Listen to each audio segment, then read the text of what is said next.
La dite aphasie optique. Nous nous rappelons qu'entre la terminaison corticale, certainement très large, du nerf optique et celle du nerf auditif courent non seulement les voies d'association reliant la représentation de mots à la représentation d'objets, mais aussi la voie qui permet la compréhension des images visuelles des lettres.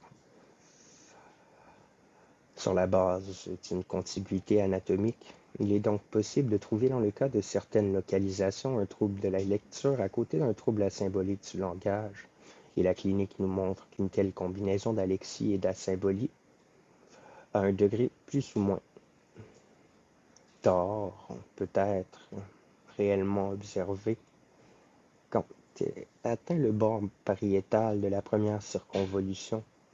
Mais, comme nous l'avons dit, cette rencontre des deux symptômes n'est pas nécessaire.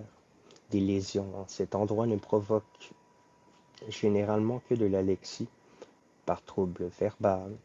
Si en outre il y a de la symbolie, c'est qu'il doit exister des lésions bilatérales de l'aire corticale optique dans le voisinage de l'aire auditive ou du langage. Une lésion unilatérale suffit à provoquer de la symbolie, vu la liaison du son du langage aux radiations optiques venant des deux hémisphères. La combinaison d'asymbolie et de surdité verbale se produit donc plus facilement que celle d'asymbolie et d'alexie. La première ne nécessite qu'une lésion unilatérale dans le voisinage de l'aire corticale auditive, la seconde une lésion bilatérale, mais qui peut alors être éloignée de cette aire corticale. C.S. Froome décrit le trouble combiné en question comme aphasie optique. Ce faisant, il n'a pas, à mon avis, séparé les composantes agnosiques et asymboliques de l'aphasie.